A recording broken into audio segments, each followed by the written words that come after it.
Turahaguruka dutangira amateraniro. Tutasimama tuanze makutano.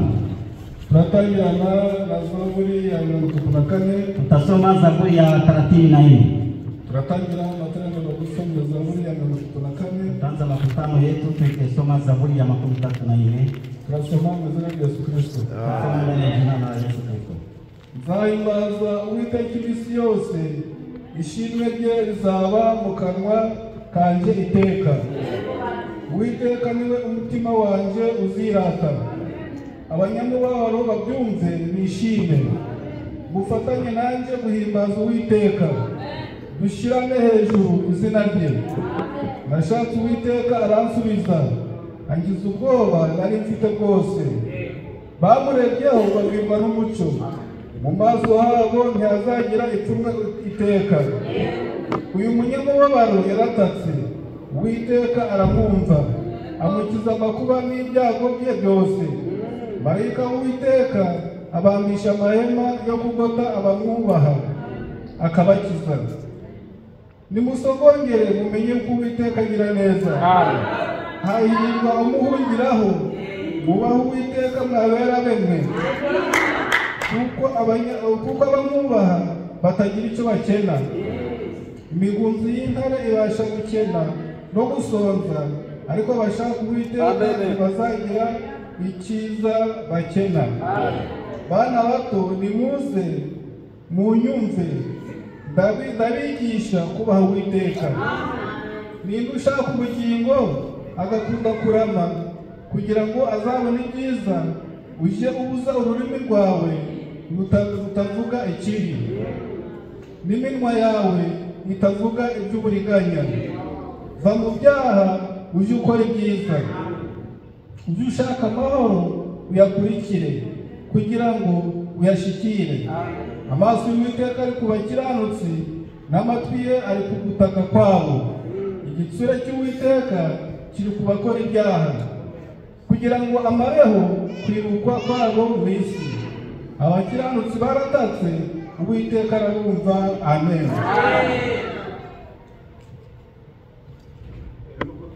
Dushimire Uwiteka Imana. Kisha tunamshukuru Bwana Mungu kubona tunamishije tukaba tutarangije muri iki cyumba. Bwana ametukutanisha tena, tunaonekana ndani ya chumba hiki kubwo kwambaza izina ryayo, kwa kuabudu jina lake. Imana ihabwe icyubahiro. Mungu ahimidiwe. Kubwo gutangira rero gusoma Zaburi ya 34. Kwa ajili ya kuanza tumesoma Zaburi ya 34. Zaburi yo guhimbaza Imana, ni Zaburi ya kumshukuru Mungu, no kumushimira, na kumuhimidi, no kumwambaza, na kumwabudu. Bigatuma rero twifatanya twese hamwe.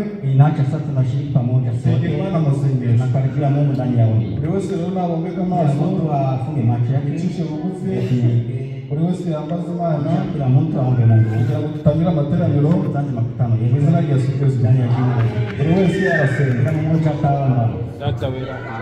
Iwacu mu bago tuvuye mu bikorwa byacu mu mirimo yacu ya buri munsi, aho benshi bageza imbere yawe badakwiriye, ariko twisunze imbabazi zawe. Tuje munsi imbabazi zawe, twiringiye amaraso yawe kugira ngo atweze. Numara kutuza no kutubabarira, numara kutwemera, uzuterane hamwe natwe. Wakira indirimbo zacu zikubera igitambo, zikubera umubavu guhumurira. Wakira amasengesho yacu, wakira amaturo yacu, wakire Mwami Yesu Kristo imitima yacu. Imitima yacu yakire kubera ituro, imyuka yacu n'ubugingo bwacu n'imibiri yacu bikunezeze, bikubere ituro. Ikibi kiri hagati yacu gikureho, amaraso yawe adutwikira tworose. Nuko turakuraritse muri uyu mwanya, turakuraritse muri aya materaniro, muze utugendere rubane natwe muri byose, tubigusabye mu izina rya Yesu Kristo. Mu ndirimbo duhimbaza Imana, Viongozi wa nyimbo watatongoza ndani ya nyimbo tumshukuru Mungu mu izina rya Yesu Kristo. ndani ya jina la Yesu.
turagushima ubwiriza Yesu Kristo, tugushimiye ineza yawe n'urukundo rwawe, turavuga ngo izina ryawe rihabwe icyubahiro. Tugushimiye uburyo watuzanye Mwami, ukadukura mu ntera enye zitandukanye, ukatuzana hano tukagira amahoro, izina ryawe rihabwe icyubahiro. Turaje rero dufite imitwaro, turakwinze kugira ngo Mwami kubera ariho ukaruhura, uze uruhure buri wese kuzana imitwaro bijyanye n'ibyo abera bawe bagutuye indirimbo z'amashimwe, bagutuye indirimbo z'ibitambo byacu. Turakwinze kugira ngo Mwami iyo mibavu uyakire neza, ibe imibavu iguhumurira neza. Gahoro turakwinze kugira ngo n'abakoze mu butunzi bwabo batanga kimwe cya 10 n'amaturo bose ubaho umugisha Mwami, n'abatagize icyo babona ndakwinze kugira ngo uzababashishe data imirimo yanyu bose, Imana ikomeze ihire, dusabye mu izina rya Yesu Kristo.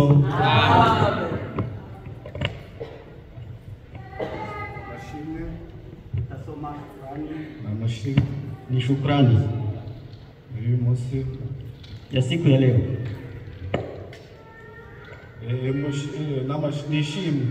Shukrani mushiki wacu Cecilia, dada Cecile Witonze, mamake na Witonze, mama Witonze, mushiki wacu Cecilia, mama Witonze, dada Cecile, mama Witonze ashimiye Imana ikingo ya materaniro Mungu anayefungua kusanyiko la leo.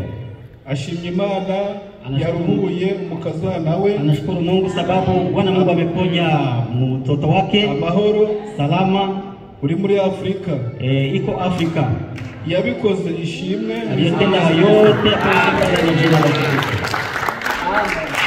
Ndio mukecuru vuba ni yule mzee mwenye amekuja hapa sasa hivi, mukazana wasigaye muri Afrika, iko na mukazana amebakia. Wale Imana ngo yamuruhuye amahoro, Mungu amempumzisha salama, ayishimiye mu izina rya Yesu Kristo. Nashukuru ndani ya jina la Yesu Kristo. Ndi shimwe ni ya Frere Kumbuka, shukrani nyingine ni Kumbuka, mama Kumbuka, mama Kumbuka ashimiye Imana, anamshukuru Mungu yaturinze twese, aliyetulinda kwa ujumla, tukaba tubonetse mu materaniro na tumepatikana ndani ya kusanyiko turi bazima, kiwa hai. Ati abishimiye Imana, ndiye anashukuru Mungu sana, kandi ashimiye Imana yakijije uwizeye impanuka, pia anashukuru Mungu aliyeponya uwizeye ajali, akarokoka ari muzima, ametoka ndani kwa salama. Yakoze impanuka ivamo ari muzima, alifanya ajali alitoka lakini iko hai. Yaturinza amarira, aliyetulinda machozi, yahabwe icyubahiro mu izina rya Yesu, sifa ndani ya jina la Yesu Kristo. Irindi shimwe ni rya mushiki wacu Gato, ingine shukrani ni ya ndugu Gato, ashimiye Imana, anamshukuru Mungu ikingo ya materaniro y'uyu munsi, anayefungua makusanyiko ya leo. Ashimye Imana yakirije umutware we, anashukuru Mungu aliyeponya bwana yake uburwayi bwari bumuguye nabi, ugonjwa ambao inamstare vibaya. Imana ihabwe icyubahiro, Mungu apewe sifa mu izina rya Yesu Kristo, ndani ya jina la Yesu Kristo. Mushiki wacu Gato, ni dada Gato, uwuhe ni nani? Mukahamenye, bibi yake na amenya. Imana ihabwe icyubahiro ku bw'amashimwe, Mungu ahimidiwe kwa shukrani hizi, natwe twifatanije nabo gushima Imana, nasi tunashukuru nao kushukuru Mungu. Tangazo hapa kuna tangazo, ni tangazo ry'ishuri ry'abana batoya, tangazo ya Sunday School. Iwacu twagitaga École de Dimanche, kwetu tulikuwa naita École de Dimanche. Ni mu Gifaransa rero École de Dimanche, hiyo ni Kifaransa, École de Dimanche ni Kifaransa. Bona hano ni Sunday School, hapa Kiingereza ni Sunday School. Ni Cyongereza rero, ni Kiingereza sasa. Ni ishuri ry'abana bato, ni somo la watoto wadogo munsi y'imyaka 15, chini ya miaka 15. Abana bato bize ngo, watoto wadogo wamejifunza hivi. Hateranya abana 51, kumekusanyika watoto 51. Abana bato bize ngo, watoto wadogo wamejifunza hivi. Kuva mu byaha, kutoka ndani ya dhambi. Niko bize. Vile ndio wamejifunza. Basomye Yeremia, wamesoma Yeremia 51 umurongo wa 6, mstari wa 6.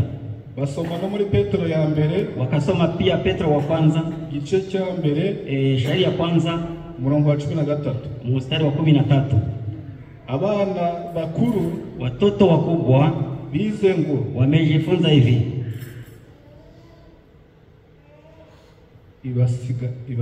basiga Yesu,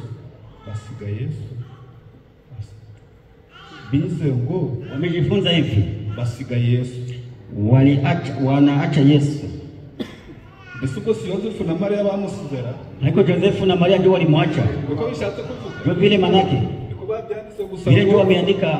abana bakuru bize ngo Watoto wakubwa wamejifunza hivi, basiga Yesu, walimwacha Yesu. mbese bamusize ni bana? Waliomwacha ni wanani? Ubwo si Yosefu na Mariya ngo Yosefu na Maria ndio walimwacha hekaluni. wabigishije nibyo ngo bitubwire nibyo? Mwenye alifundisha ni nani? Atuambie. Nibyo ubasiga Yesu, Eti wakamwacha Yesu. kwa amagambo. Haiko ndio kitu maneno. Sawa, Asante. mbese ubwo biratubwira ngo natwe twe kumusiga? Ni kusema nasi tusimwache. mbese birabujijwe kumusiga? Inakatazwa kumwacha. Ababyeyi ngo baramusize, Inakatazwa, wazazi walimwacha basubira inyuma kumushaka. wakarudi nyuma kumtafuta. Natwe niba hari uwamusize Nasi kama mwenyewe amemwacha, akaba yaramutaye, amemtupilia, nasubira inyuma mushaka. arudi nyuma mtafute haraka. Basubira inyuma bamushatse baramubura, Walitafuta kisha wakampata, walimupata. bamusanze he? Walimkuta wapi? Urusengero. Ndani ya hekalu. ari gukora iki? Alikuwa anafanya nini? ari mu murimo w'Imana. Alikuwa ndani ya kazi ya Mungu. nawe niba waramusize, Nawe ingiwa umemwacha, subira inyuma umushakire mu ijambo ry'Imana. rudia nyuma utafute ndani ya neno la Mungu. Uramubura, uramubona. Utamkosa, utampata. Uramubona. Utampata. mbese amagambo natwe sayacura. Hii maneno haiko yetu, haituone kwa hiyo. By'Imana byo gutanga. Ya Mungu hayo haikuona vya kutupilia. Imana basomye muri Luka, wamesoma Luka igice cya kabiri sura ya pili kuva kuri 44 mstari wa 14 kugeza kuri 46 hadi 46. bongera gusoma Kuva, Walisoma tena Kutoka igice cya gatandatu sura yake ya 6 umurongo wa gatandatu mstari wa 6 kugeza kwa 8. hadi mstari wa 8. Imana ihumugisha Eti Mungu abariki ababyeyi wazazi bohereje abana waliotuma watoto ku materaniro, makusanyiko. abana bakuru bafashijwe, Watoto wakubwa wamesaidiwa na Dusabe Jean, na Dusabe Damien Jean. abana bato bafashijwe na Watoto wadogo wamesaidiwa na mwene so Gakuru, ndugu Gakuru, Frere Gakuru. Frere Gakuru. Ayo matangazo Hiyo ndio tangazo. nuko Imana ihabwa icyubahiro. Kisha Mungu aminiwe. Twongeye gushimira Imana, Tunaongeza kumshukuru Mungu, twifatanije n'abera bose tukishiriki na watakatifu wote kwa ujumla Imana amashimwe waliopana shukrani kwa Mungu, bayandikishije ku mpapuro, wenyewe wameandikisha kwa karatasi n'abatandikishije ku na mpapuro, wenyewe kuandikisha kwa karatasi. amashimwe akaba ari ku mitima Shukrani yote iko kwa roho zao yose hamwe. yote pamoja. Venuste arayahereza Imana muzima. Venuste ataweka ndani ya ombi. Data twese uri mu ijuru, amashimwe n'icyubahiro no guhimbazwa n'ibyayo binyuriye mu bera bawe muri iki gitondo, ubyakire mu izina rya Yesu Kristo. Ngwino Uwiteka utuyobore, kandi amashyi yacu uyakire, indirimbo zacu uzemere, abagutuye kimwe cya 10 n'amaturo ubyakire. Mwami, imigisha wabateguriye uyibahe mu izina rya Yesu Kristo. Tuguhaye ikaze mubyeyi, ngwino utuyobore guhera ku itangiro kugera ku iherezo, tukubone mu bice biri imbere, abari wowe uza kutuyobora, ntabwo ari twe. Izina ryawe rihabwe icyubahiro.